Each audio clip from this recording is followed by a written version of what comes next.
প্রতি বছর কোরবানি ঈদের আনন্দ শেষ না হতে একটি চিরচেনা দৃশ্য আমাদের সবার চোখে পড়ে।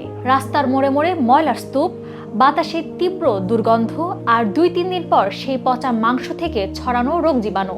কিন্তু আপনি কি জানেন, আপনার অসচেতনতায় ফেলে রাখা সেই বর্জ্য শুধু চারপাশের বাতাসই নষ্ট করছে না, বরং ডেকে আনছে মারাত্মক স্বাস্থ্য ঝুঁকি।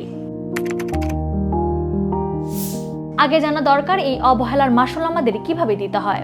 পশুর রক্ত আর চর্বি খোলা বাতাসে পচে হাইড্রোজেন সালফাইড এবং অ্যামোনিয়ার মতো বিষাক্ত গ্যাস তৈরি করে, যা বায়ু দূষণ বাড়ায় এবং ফুসফুসের ক্ষতি করে। আগে থেকে শ্বাসকষ্টে ভোগা মানুষের জন্য এটি আরও বিপজ্জনক। শুধু তাই নয়, এই পচা বর্জ্য যখন বৃষ্টির পানি বা ড্রেনের পানির সাথে মেশে, তখন পানি দূষিত হয়ে দ্রুত ছড়িয়ে পড়ে ডায়রিয়া, টাইফয়েড, কলেরা এবং আমাশয়ের মতো পানিবাহিত রোগ।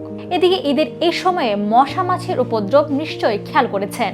জমে থাকা রক্ত আর পশুর উচ্ছিষ্ট হলো মশার বংশবৃদ্ধির আদর্শ জায়গা, যা কোরবানির পরবর্তী সময়ে ডেঙ্গু ও চিকুনগুনিয়ার ঝুঁকি আরো বহুগুণে বাড়িয়ে দিচ্ছে। প্রথম ধাপ হলো সঠিক স্থান নির্বাচন। কোরবানি যতটা সম্ভব বসতবাড়ি থেকে দূরে এমন জায়গায় করা উচিত যেখানে বর্জ্য সহজভাবে পরিষ্কার করা যায়। শহরে সিটি কর্পোরেশনের আওতায় থাকা এলাকাগুলোতে একাধিক ব্যক্তি মিলেমিশে নির্দিষ্ট স্থানে কোরবানি করলে বর্জ্য ব্যবস্থাপনা আরো সহজ হয়। অনেকে মনে করেন শুধু পানি দিয়ে ধুয়ে ফেললেই জায়গা পরিষ্কার হয়ে যায়, কিন্তু এতে শুধু দৃশ্যমান ময়লা দূর হয়, রক্তের সূক্ষ্ম কণা এবং জীবাণু রয়ে যেতে পারে, যা পরে দুর্গন্ধ এবং স্বাস্থ্য ঝুঁকি তৈরি করবে।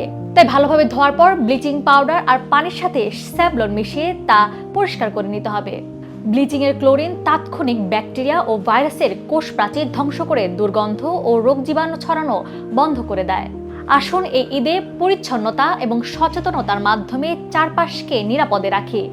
সবাইকে ঈদুল আজহার শুভেচ্ছা। সুস্থ থাকুন, নিরাপদে থাকুন।